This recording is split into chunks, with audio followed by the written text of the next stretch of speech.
University మంచి భవిష్యత్తు కోసం తెలుగు విద్యార్థులు ఇష్టపడే యూనివర్సిటీ.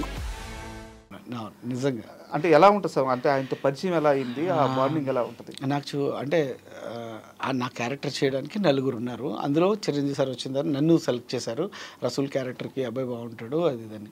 తర్వాత వేణుమాధవ్ అన్న, అంటే అంత బిఫోర్ ముందు మేము సై చేస్తున్నాం కదా, సైకి వేణుమాధవ్ అన్న నాకు తెలుసు. తర్వాత వేణుమాధవ్ అన్న చాలా సపోర్ట్ ఇచ్చారు. గాడ్ అంటే ఇప్పుడు ఆయన ఎక్కడున్నారో తెలియదు కానీ అన్న ఎక్కడున్నా ఆయన ఆత్మ శాంతిగా కలగాలి, బాగుండాలని కోరుకుంటాను నేను. అంటే ఒక పర్సన్కి ఇంకో పర్సన్ సపోర్ట్ చేస్తే ఏమైనా చేయగలరు.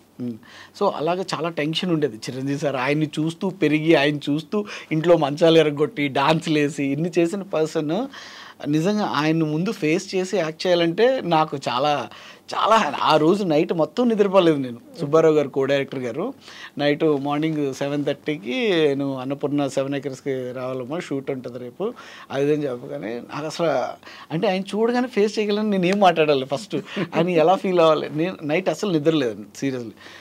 తర్వాత వెళ్తే నాకు టెన్షను. తర్వాత ఫస్ట్ వేణుమాధవ్ అని వచ్చారు, తర్వాత చిరంజీవి సార్ వచ్చారు. వచ్చిన తర్వాత నలుగురు ఉన్నారు, అందులోంచి నన్ను సెలెక్ట్ చేశారు. అమ్మా ఒక చిన్న ఫీల్. తర్వాత వెళ్ళి డ్రెస్ కాస్ట్యూమ్ అది ఇచ్చారు, వేసుకుని వచ్చాం. తర్వాత డైలాగ్స్ చెప్పారు. డైలాగ్స్ మొత్తం అంతా టక్మని బ్రెయిన్ ఆ రోజే చెప్పారు డైలాగ్స్. ఆ రోజే అప్పటికప్పుడు చెప్పారు. మొత్తం అంతా బ్రెయిన్లో ఉంది. తర్వాత వేణుమాధవ్ అని వచ్చారు. వచ్చిన తర్వాత చిన్న టెన్షన్ పడి చూసి, అరే నువ్వేం టెన్షన్ పడకు, నీ డ్రీమ్ అంటూ ఒకటి ఉంది కదా, ఇప్పుడు చిరంజీవి సార్తో చేయాలని ఎంతోమంది ఆర్టిస్టులు ప్రతి ఒక్కరు అనుకుంటారు, బట్ నీకు ఛాన్స్ వచ్చింది, నువ్వు ప్రూవ్ చేసుకో అన్నారు.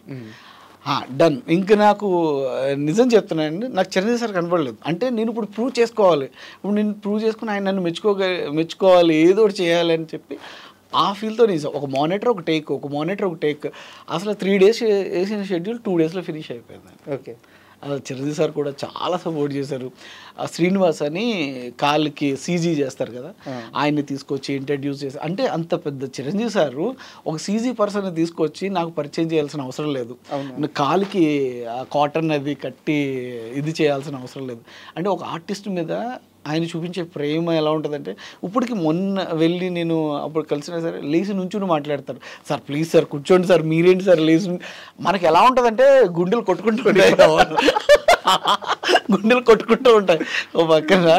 కానీ అంత ప్రేమగా చూడటం అన్నది అవతల తట్టుకోలేరు. అందుకే this the number 1 megastar Chiranjeevi sir. Super అండి. అండ్ అలాగే మీరు బాలకృష్ణ గారితో కూడా 2 సినిమాలు యాక్ట్ చేశారు. నేను 4 సినిమాలు చేశాను. 4? ఒక్క మగాడు చేశాను, సింహ చేశాను, మహారథి చేశాను, డిక్టేటర్ చేశాను. 4 సినిమాలు చేశాను. అంటే ఆయనతో బాండింగ్ ఎలా ఉంటుంది? బాగుంటుంది. ఐ మీన్ బాలకృష్ణ గారు అంటే చాలా సీరియస్గా ఉంటుంది. లేదండి, నేను 1 week ముందు, ఇప్పుడు అఖండ 2 జరుగుతుంది, అన్నపూర్ణలో ఫైట్ సీన్ జరుగుతుంది, ఆది బాబుని బాలయ్య సార్దని అఖండ 2లో. ఆది బాబు అంటే ఆది Pinisetty, villain character. Okay. Fight జరుగుతుంది వాళ్ళది అఖండ 2లో. సో నేను వెళ్ళి బోయపాటి సార్ని కలవడం జరిగింది. కలిసినప్పుడు బయటకు వస్తుంటే బాలయ్య బాబు గారు కూర్చున్నారు. బాబు నమస్తే సార్ అంటే, రారా కూర్చో అని కూర్చోబెట్టారు. చాలాసేపు 15 minutes మాట్లాడారు. నాకేంటి టెన్షన్, అది ఏం చాలా అంటే మధ్యలో గ్యాప్ చాలా రోజులు అయింది కదా, ఇంకేంటి ఏం చేస్తున్నావు, ఏ సినిమాలు చేస్తున్నావు అది అని చాలా బాగా అడిగారు. అంటే అవతల వాళ్ళు ఎందుకు బాలయ్య సార్ కొడతారు తిడతారు అంటే ఇట్స్ అ టైమింగ్. అవతల వాళ్ళు ఎక్సైట్ అయిపోతుంటారు, ఆడియన్స్ చాలామంది ఇప్పుడు అభిమానులు ఎక్సైట్ అయిపోయి మీద పడిపోతూ ఉంటారు, ఆయన చేయి పట్టుకు లాగేస్తూ ఉంటారు. అభిమానంతో ఏం చేస్తారన్నది ఆ టైంలో తెలీదు, అందుకే చూసి ఫట్మన్ ఎవడైతే ఎక్సైట్మెంట్ ఉంటాడో ఆ నోడిని కొడతారు, మిగతా వాళ్ళు అందరూ కంట్రోల్ అవుతారు. ఇప్పుడు అంతే తప్ప ప్రేమతోనే మళ్ళీ అలా అని చెప్పి ఏదో ఆడి మీద మళ్ళీ రా అని చెప్పి మళ్ళీ ఆడనే పిలిచి మళ్ళీ ఫోటో ఇస్తారు. అంత అంటే హార్ట్లో ఏ ఉండదు, బంగారం అంతే, ఓపెన్గా మాట్లాడేస్తారు, ఏదైనా ఉంటే తిట్టేస్తారు, కొట్టాలని మీద కొట్టేస్తారు, అంతే తప్ప మనసులో ఏమీ పెట్టుకోరు. సో అంటే కాసేపు సినిమాల విషయం పక్కన పెట్టేద్దాం. నేను మోతీనగర్లో ఉంటాను సార్. నేను రాజీవ్ నగర్లో ఉంటాను. తెలుసు.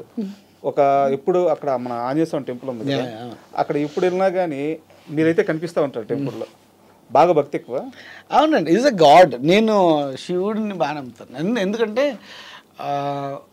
శివుడు మీన్స్ అంటే పంచభూతాలే మన పవర్. అంతే. మనకు దేవుడు ఎప్పుడు కనిపించరు, ఏం లేదు. మనం చేసే మంచే మనకు తిరిగి వస్తుంది, మనం చేసే చెడే మళ్ళీ తిరిగి వస్తుంది. సో ఇట్స్ అంటే మన మైండ్ పీస్ఫుల్గా ఉండాలంటే ఇట్స్ ఎ గాడ్, ఏదో ఒకరికి ఎవరో ఒకరికి సరెండర్ అవ్వాలి మనం. సో నేనైతే గాడ్కి సరెండర్ అవుతాను. ఆ రోజు శివరాత్రి సంథింగ్ రౌండ్స్ తిరుగుతా ఉన్నారు మీరు, చాలా రౌండ్స్ తిరిగారు. అంటే ఏం లేదండి, మనం ఎలాగో వాకింగ్ ఓ పార్క్లో తిరిగేది, ఏదో గుళ్ళో తిరిగితే కొంచెం ఏదైనా పీస్ఫుల్ ఆఫ్ మైండ్ అంతే. అంత నుంచి ఏదో తిరుగుతా ఉన్నాం అని చెప్పి ఏం కాదు, జస్ట్ అది.